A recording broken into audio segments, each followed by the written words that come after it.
নমস্কার and hello everyone, কেমন আছেন সবাই? আমার চ্যানেলে রিসেন্ট ব্লগ সিরিজ আন্দামান আইল্যান্ডে আমি আমার এক্সপিরিয়েন্স শেয়ার করে চলেছি আপনাদের সাথে। আগের ব্লগে আমরা গিয়েছিলাম চাথাম আইল্যান্ড, এটা পোর্ট ব্লেয়ারের সবথেকে কাছের আইল্যান্ড, আর সেখানে একটা অপূর্ব সুন্দর ফরেস্ট মিউজিয়াম দেখলাম, আর তার সাথে আন্দামানের সাথে ঘটে যাওয়া অনেক ইতিহাস সম্পর্কে জানলাম। জাপানিজ বাংকার ঘুরে দেখলাম, আরও অনেক কিছু ঐতিহাসিক নিদর্শন খুঁজে পেলাম। আজকের ব্লগে আপনাদের নিয়ে যাব আন্দামানের প্রধান শহর পোর্ট ব্লেয়ারের একটু অফবিট সাইডে। সেখানে সুন্দর সুন্দর সানসেট পয়েন্টস রয়েছে, আর তার ভিউ যে এত সুন্দর সেটা আপনি এই ব্লগে দেখলেই বুঝতে পারবেন। আপনি মনে করবেন যেন কোনো সিনেমার শুটিং লোকেশনে পৌঁছে গেছেন। তাহলে আর দেরি না করে আজকের ভিডিও শুরু করা যাক। আন্দামান আইল্যান্ডে এটা আমাদের 7 নম্বর দিন, আর এবার আমাদের আন্দামান ট্যুর কমপ্লিট হতে চলেছে। এখন আমরা রয়েছি পোর্ট ব্লেয়ারে। তো 7 নম্বর দিনের মর্নিং শিফটে আমরা পোর্ট ব্লেয়ারের কিছু ওয়েল নোন মেরিন মিউজিয়াম দেখতে গিয়েছিলাম, আর সেখানে আমরা আন্দামান এবং নিকোবর সম্পর্কে অনেক কিছু জানতে পারলাম। তো 7 নম্বর দিনের মর্নিং শিফটের ব্লগের লিঙ্ক আমি ডেসক্রিপশনে দিয়ে দিলাম, প্লিজ চেক করুন।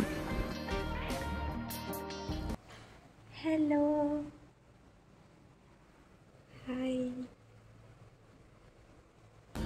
তো মর্নিং শিফটে মেরিন মিউজিয়ামগুলো ঘুরে দেখার পর আমরা আবার হোটেলে ফিরে এলাম।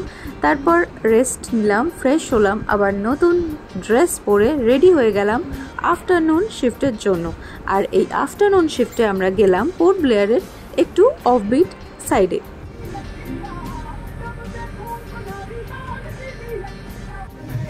পোর্ট ব্লেয়ার সিটি থেকে 17 কিলোমিটার ডিস্টেন্সে রয়েছে সুন্দর সুন্দর সানসেট পয়েন্টস আর সুন্দর সুন্দর লোকেশনস। জায়গার নাম চিড়িয়া টাপু। সেখানে একটা বায়োলজিক্যাল পার্ক মানে মিনি জু রয়েছে, সেটাও আপনারা ঘুরে দেখতে পারেন। সেদিনের ওয়েদার দুপুরের পর হালকা মেঘলা হয়ে গিয়েছিল, তো আমরা সানসেট পয়েন্টে পৌঁছে সানসেট প্রপারলি দেখতে পাবো কি পাবো না সেটা ভাবতে ভাবতেই আমরা এগিয়ে চললাম।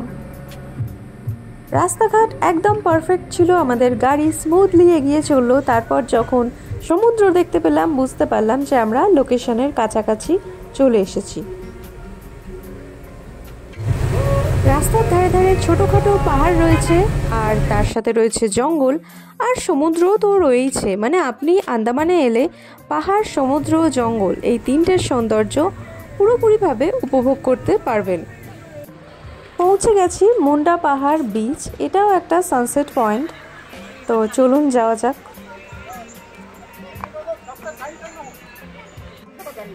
Eco friendly beach.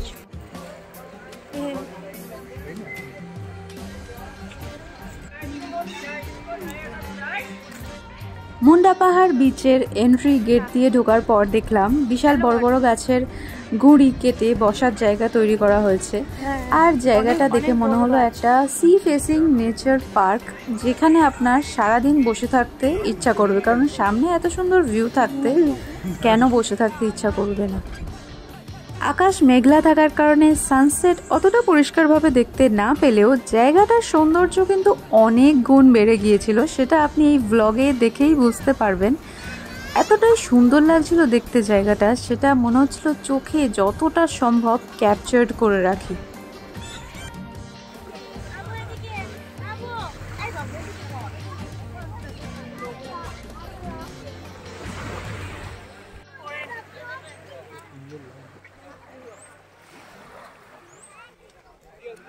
এই মুন্ডা পাহাড় বিচের সামনে বেশ কতগুলো পাহাড় দেখতে পাচ্ছিলাম, সেটা অ্যাকচুয়ালি আইল্যান্ডস।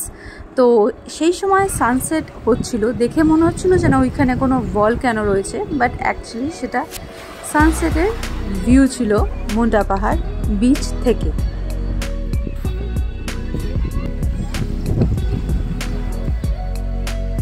আন্দামানের সব জায়গায় ডাব ইজিলি অ্যাভেলেবেল, আর এখানকার ডাবের জলের টেস্ট আর কোয়ান্টিটি প্রচুর থাকে। তো আন্দামানে যতদিনই ছিলাম ডাবের জল অবশ্যই খেয়েছি, মানে পান করেছি।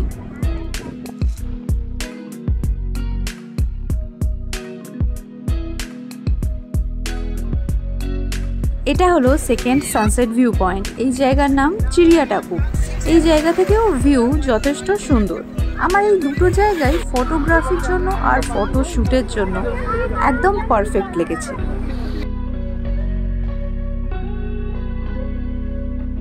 ফেরার সময় রাস্তার ভিউটাও কিন্তু আমরা খুব ভালো পেয়েছিলাম, কারণ যাওয়ার সময় আমরা যখন এখান দিয়ে গিয়েছিলাম তখন ভাটা চলছিল, তো সি বিচ দেখা যাচ্ছিল, জল অনেকটা দূরে ছিল। আর ফেরার সময় তখন জোয়ার চলছিল, তো জল একদম ধারে চলে এসেছিল আর দেখতে অসাধারণ লাগছিল। তো এটা ছিল আমার ব্লগ অ্যাবাউট চিড়িয়া টাপু। কীরকম সময় কাটালাম আমরা এই সুন্দর সানসেট পয়েন্টগুলোতে। এই ব্লগের সেকেন্ড পার্ট আমি আপকামিং ব্লগে আপলোড করব। So till then take care and subscribe to my channel.